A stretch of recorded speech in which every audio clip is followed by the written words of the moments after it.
আমাদের যোগাযোগ রয়েছে।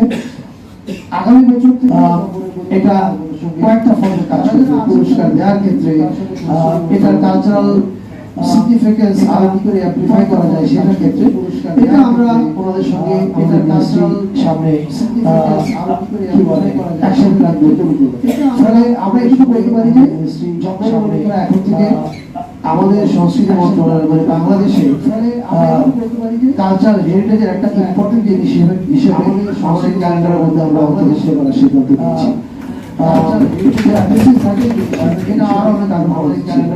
একই সঙ্গে সম্মান বাইচ এটা নতুন ছিল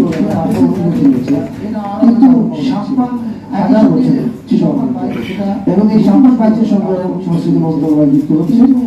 আগামী বছর থেকে এর আয়োজনে যখন আমরা যুক্ত হচ্ছি এটার সঙ্গে আমরা যুক্ত হব। এটাও আমাদের আগামী বছর আমরা যে এখন ক্যালেন্ডার তৈরি করছি আমাদের সঙ্গে যখন আমরা কালচার হেরিটেজ ফেস্টিভ্যাল এগুলো একটা ক্যালেন্ডার চলছে সেই ক্যালেন্ডারের মধ্যে দুটো ইম্পর্টেন্ট কালচার এন্ট্রি সেটা অন্তর্ভুক্ত হচ্ছে।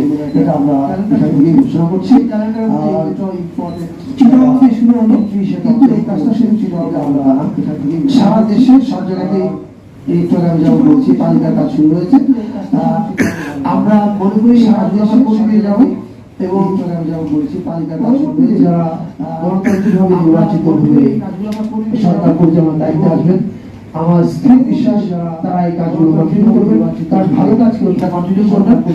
আপাতত আরেকটা প্রসঙ্গ সেটা হচ্ছে আমরা তার ভালো কাজ করতে চিটাগংয়ে কিন্তু এসেছি আমরা আমাদের আরো প্রতিষ্ঠান শিল্পকলা অবস্থিত